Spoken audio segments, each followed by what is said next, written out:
Buenas tardes. Hemos dado un par de pinceladas al entorno histórico básico en el que se va a desarrollar el resto de nuestras breves pinceladas que demos sobre lo que fue el monasterio de Santa María la Real de Valdeiglesias. Pero todos recordaréis que se concede la autorización en 1150, la concede Alfonso VII, y se plantea bajo la regla benedictina.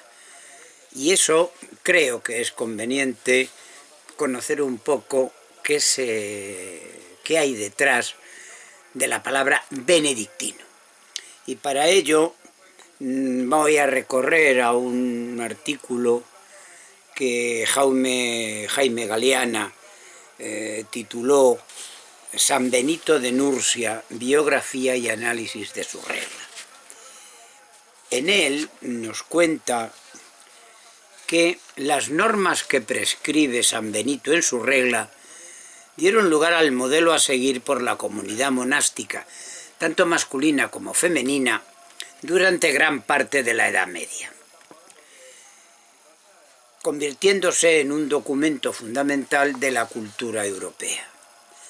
La configuración de la espiritualidad benedictina con la aplicación de sus preceptos dio lugar a un nuevo modo de vida y una actitud mental que se materializa en las grandes abadías benedictinas, que actuaban como centros de conocimiento y preservación de la cultura y ejercieron como la autoridad eclesiástica poseedora de una gran explotación agrícola. Antes de generalizarse su regla, los monasterios se regían por normas que prescribía el abad, por lo que fue gracias a la obra de San Benito que se produjo una unificación de las mismas, impulsado en gran parte por que Carlomagno obligó en el marco de su imperio, dada la necesidad de tener una homogeneidad de normas en el ámbito monacal. En la península ibérica, si tiene influencia las normas que da Benito de Nursia, no fueron menos, yo podría decir que más, las que dictó San Isidoro de Sevilla, que es el gran creador de las normas monásticas en la península ibérica. Pero eso será objeto de una pincelada posterior. En realidad, San Benito, el contexto histórico, vivió unos momentos muy difíciles para su Italia natal. San Benito se cree, porque no se sabe con exactitud, que vivió entre el año 480 y 550 después de Cristo. La situación era difícil porque la península itálica estaba bajo el dominio ostrogodo. Qué casualidad, ¿verdad? El agravante de esta situación fue una guerra que emprendió Justiniano en su voluntad de restaurar el antiguo imperio, empresa en la que no tuvo éxito y en la que Italia quedó devastada, incluida Roma, que quedó en ruinas. En estos tiempos hay ejemplos de ascetismo cristiano en el territorio que, junto a lo que luego va a recoger San Benito, proporciona ejemplos de la presencia divina en este contexto de crisis.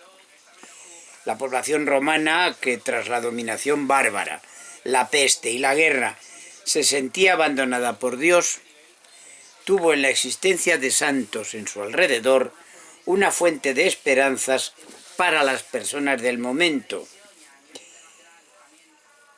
Así, aunque la vida de San Benito no sea muy desconocida, se sabe solo con certeza que fue un abad italiano, las fuentes que nos dan información sobre él, pues son notablemente escasas.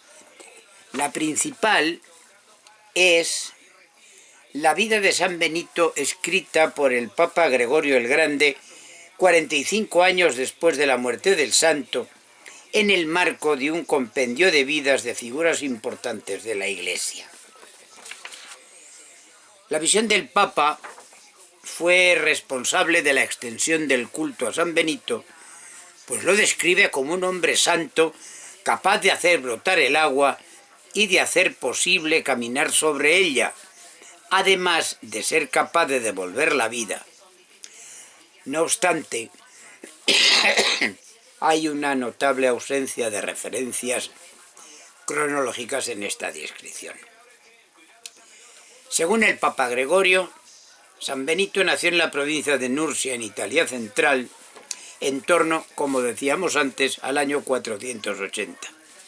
De familia noble, senatorial, además, eran católicos romanos. Fue criada por su nodriza, una ferviente cristina llamada Cirila, y después de haber recibido la educación propia de un romano acomodado, fue enviado de joven a Roma para estudiar literatura, pero pronto abandonó los estudios debido a un rechazo amoroso a los 15 años. Huyó con su nodriza a la pequeña población de Alfide, renunciando de este modo a su herencia y familia directa. Las noticias son varias porque cuenta el Papa que fue llamado a regir un monasterio, pero que al aplicar su normativa le intentaron envenenar, cosa frecuente en aquella época, y fue por eso por lo que se retiró a la cumbre del monte. ¿El origen, el principio del mundo de los eremitas? Puede, pero en fin.